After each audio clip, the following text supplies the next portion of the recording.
beekamtii argachuu fi isaan kun gartee akka faarfaman takka miidiyaalee warra Tigraay biratti gartee akka yaamamaniif yoo jaan malee Tigraay filannoo kana keessatti dhiyaachuu baatus guutummaatti gartee paartii biyya gaggeessaa jirtu akka isiin filannoo kana hin moonee fi hin kuffisne godhuu hin danda'an. Dhugaan jirtu sani. So saniifuu Tigraay yoo irratti hirmaachuu baates wanni jijjiiramta kallee nu hin jiru.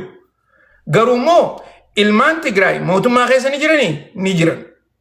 Ilmaan Tigraay ministeerota ta'anii ni jiran. Akkasuma sanitti inumaatu gartee hunoo Geetaachoo Raddaa fa'anii fi warreen gartee duraan mootummaa Tigraay gaggeessaa turan ifiifoo amma gartee sadarkaa adda addaatti mootummaa keessa jiran. So kana hundaa gartee hubachuutu namarra jira. Akkasuma san warreen gartee maajooritii biyya sanii harkaan qabne hedduudhaatu jira. Mootummaan amma biyya gaggeessaa jirtu inumaatu kutaa hunda irraa dhiiftee yoo Oromiyaa qofa keessatti yoo filannoo tana gaggeessan taate filannoo mooyuu ni danda'an.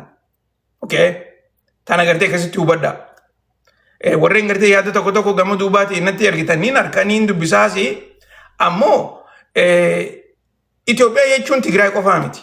Itoophiyaa jechuun akkuma nama dura isin hime gartee warri Tigraay miidiyaa hedduu qaban lallabbii hedduu beekan akkasuma san yeroo gartee amata 27 ifi isaaniitiif aangoo irra turan kanatti waa hedduu tolfataniiti jiran. Waa hedduu godhatanii jiran akkasumatti gartee miidiyaan akka waan guddoo ta'e isaaniif galeeti jira. Miidiyaa irratti xiyyeeffatanii miidiyaa hedduu oomishatanii akkasuma sanitti gartee mootummaa Itoophiyaa tana hamma danda'anitti balaaleeffachaa dhiiga diibaa inumaatu gartee akka gartee Itoophiyaa keessatti namni hundinuu dhumu jirutti inumaa gaa Itoophiyaa keessatti keessafuu Tigraay keessatti. Tigraay keessatti beelaan akka dhumu jiran Tigraay keessatti gartee rakkoon akka jirtu garuu immoo rakkoo mootummaa Tigraay irraa hin dubbatan waan TPLF ummatuma isaanii irratti godhaa jirtu irraa hin dubbatan. So kana hundaa gartee if dura qabaa laalaa oguu gartee waan politika Itoophiyaadhaa haasofnu isiniin jechuudhaa fi tana keessatti nuti mootummaa tana deeggarree jechaa hin jirru boodarra gartee gaa jamaalaatis mootummaa tana deeggaltaa nuti dhugaarraa haasofna ammaasis ija walqixxummaatiin warra gaara keessa jirus warra kaanis nuti nu biratti nagayaan dhufanii haasawanii yaada isaanii gurguratanii deemuu ni danda'an. Akkasuma sanitti nutilleen waan isaan godhaa jiran yoo gartee waan gaarii godhaa jiran taate waan gaarii godhan jennee irraa ni dubban. Garuu immoo ilaamaan tanaa gaarii isaan godhaa jiran keessaafuu gartee gareeleen Oromoodhaa gaara keessa jirtu. Gaarii isaan godhaa jiran ilaamaan tanaa irra hedduu hin agarre. Gaarii isaan godhaa jiran. Maaliif akkana isiniin jaa? Fakkeenyaaf torbaanuma irra dabarre kana gareeleen warra fannoo tan naannoo Amaaraa keessa jirtu. Meejar Jeneraalii waraana Itoophiyaatti ajjeefne jaaniiti footoo isaatii fi inumaa kiredenshaalii isaa akka jirutti gabbaasanii footoo fi wanni hundinuu gartee sooshaal miidiyaa irra olii gad deemaa jirti. Inumaatu miidiyaaleen biyya alaatilleen irraa gabaasaati jiran. Wanni kanaatu ni maaliif gaariidha fakkaatti. Fakkeenyaaf gareen gartee naannoo Amaaraa keessaa lola gaggeessaa jirtu tuni lakkoofsaan fedhan xiqqaa haa ta'anii fedhan ammaas garee adda addaa haa ta'anii ammoo mootummaa tanarratti dhiibbaa godhaa jiranii jaaniiti warreen fagoo jiru irraa haasa'uu danda'a.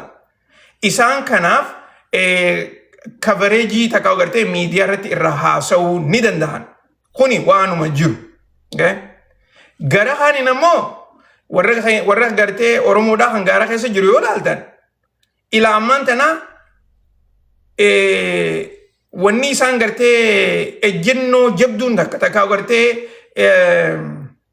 tarkaanfiin guddoon takka ta'e isaan galmeessan ilaamaan tanaan jirtu. Dhugaa dubbachuudhaaf ammoo tarkaanfiin isaan galmeessan silaa gartee tan mootummaan isaan irra galmeesseetu irra hedduudha.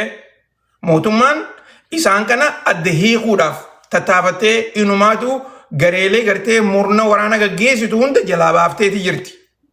Kuni miidhaadha isaaniif.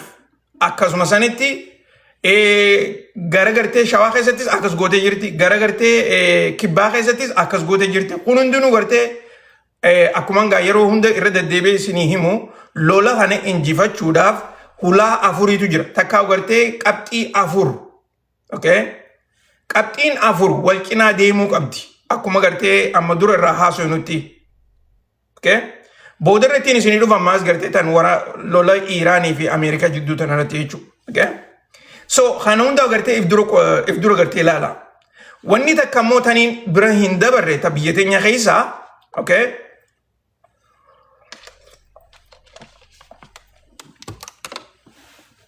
wanni takka taniin ani bira hin dabarre ta biyya teenya keessaa ammallee arrallee rakkoo geejjibaa fi akkasuma san gareen mootummaadhaa ummata gartee daldala isaanii harargeerraa karaa shawaadhaa geessaa jiran karaa itti cufanii karaa irratti ajjeesuudhaati. Okay? Wanni tuni nuti haalaan balaaleeffanna. Dura dursoo nama daldala irratti hundaa'ee jiru tokko bizinasni gartee olii gad akka hin deemne mootummaan waraana siitiin feetu milishaa haa ta'ani waan fedhanillee haa ta'ani immoo ajajoota mootummaa jala jiran jara kana isaanii jimaadhaan deemu isaanii waan gartee gaa daldaloonni gartee olii gad oofaa jiran makiinaa kara dhaabanii makiinaa deemtutti rasaasa rukkutuudhaan warreen makiinaa sanirra jiru fa'aa ajjeesanii makiinota san karaarraa hombolchanii dhiibbaa akkanaa tana tan duraan beeka duraan waan akkanaa tana galgala godhaa turan arrammoo deebitee guyyaadha godhaa jiran okay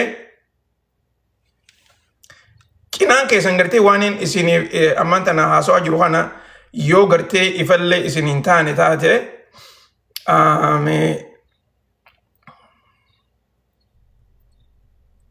waanuma ajaa'ibaati gartee wanni deemaa jirtu tun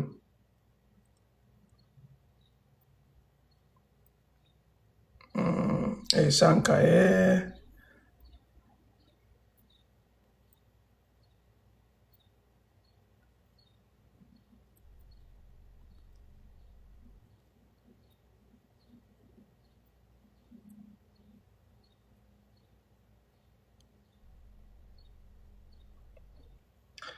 okay silaa gartee arkuun dhabdan viidiyoolee gartee sooshaal miidiyaa irra olii gad deemaa jiru akkasumas footoolee wajjin barruulee itti godhanii kun hundinuu gartee hedduu nama rakkisa hedduu nama yaachisa wanni gartee mootummaan tuni godhaa jirtu namaaf hin galu keessaafuu yoo gartee daldala irratti hojjechuu jiraatte daldalli mootummaa hundaanuu kan gargaaramuu qabu daldalli mootummaan dura dursoo daldala durallee nagee uumuu danda'uu qabdi yoo nageenyi jiraate daldallinis jiraata yoo nageenyi jiraate namni hojjetee if jiraachisuu danda'a yoo nageenyi jiraate oomishni magaalaa dhaqa yoo nageenyi jiraate warri magaalaa oomisha dhufu bitachuu danda'a okay yoommoo nageenyi hin jiraanne taate sochiinis hin jirtu jechuudha keessaafuu rakkoo ammaan tana gartee addunyaa irratti gaggeeffamaa jirtu tana cinatti akka uummanni olii gad hin deemne godhuudhaaf yoo gartee nama nagayaan karaarra deemu jiru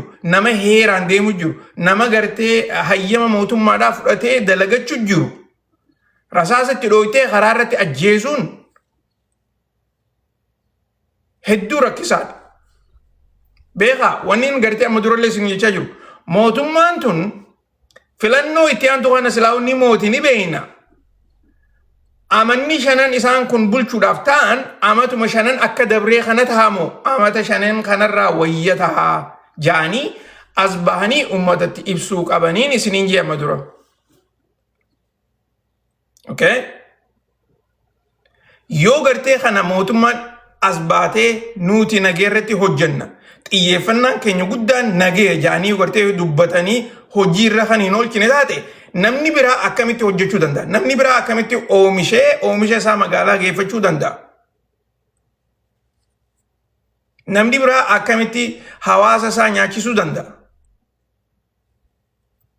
rakkoodha kun hundinuu jechuudha sani galtee kun hundinuu irratti gartee hojjetamuu qaba jijjiiramni jiraachuu qaba amata hunda gartee rakkoo namni kuni bikka yuutti dhumaa ture san ammallee namni akkasi dhume ammaasis amata shanan as deemu kanas yoo gartee namni akkanumatti kan dhumu taate guddinni eessarraa dhufuu ta'a. Jijjiiramni eessarraa dhufuu ta'a. Isin galtee waan isin jechaa jiru.